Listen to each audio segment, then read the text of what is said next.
Kelajak soati bugun qadimgi Kesh shahrida, ya'ni Quyoshli Shahrizabsda.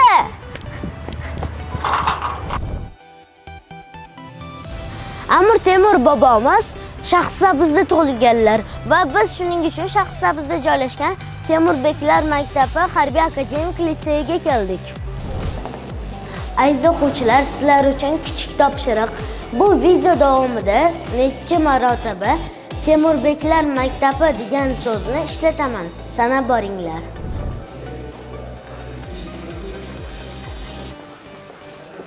Bu yerda o'quvchilar ertalab 6:00 da uyg'onishadi va 6:10 da ertalabki badan tarbiyaga chiqishadi.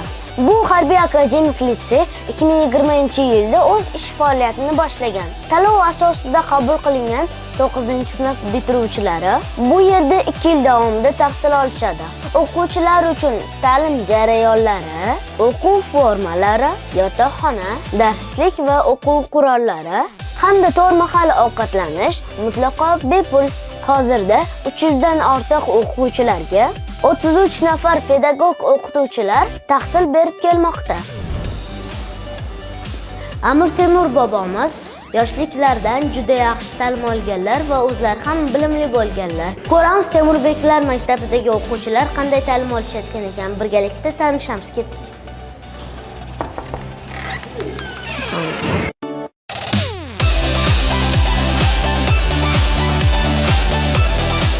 Nodirbek savol, linza deb nimaga aytilar ekan? Linza deb sferik sirt bilan chegaralangan shaffof jismga aytiladi. Temurbeklar maktabi 2-kurs o'quvchisiman. Bu sohaga qiziqishim bolaligimdan paydo bo'lgan. Bu yerga kelganimdan so'ng ko'plab muvaffaqiyatlarga erishdim. Mening yutuqlarimdan biri bu matematika hamda fizika fanidan sertifikatim va ingliz tili fanidan xalqaro SAT va IELTS sertifikatlarini qo'lga kiritdim. Soat 10:25 va bizda hozir matematika darsi.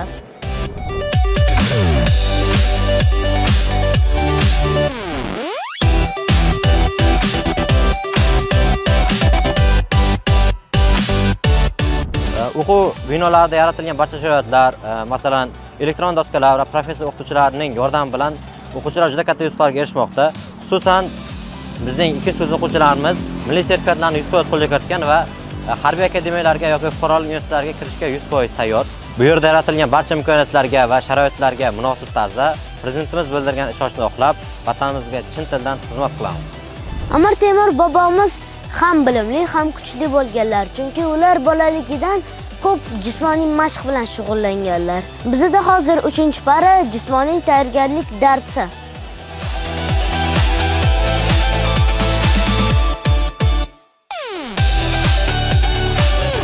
Tushlik vaqti yaqinlashmoqda. Bu yerda aytishlaricha o'quvchilar tushlikka ham qo'shiq aytib borishar ekan. Bu menga qiziq, sizgacha?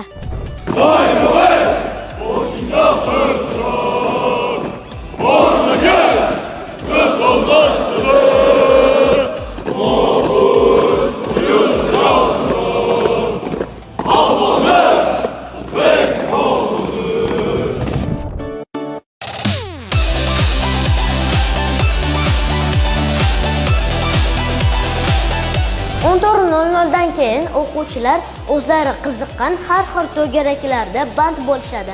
Misol biz hozir robototexnika to'garagiga keldik.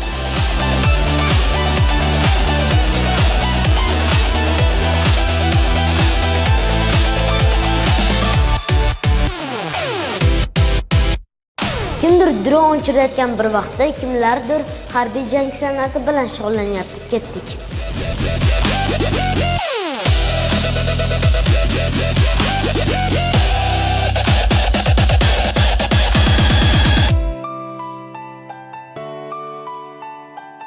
Soat 16:45 va Temurbeklar maktabida hozir mustaqil mashg'ulotlar vaqti. Biz kutubxonaga keldik.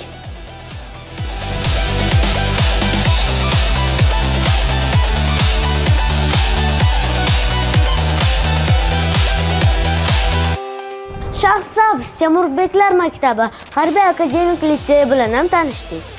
Bu yerdagi o'quvchilarni Amir Temur bobomizni munosib izdoshlar deb o'ylayman. Siz nima dedingiz? Ha, aytgancha Temurbeklar maktabi degan so'zni Video davomida necha marotaba qaytardim.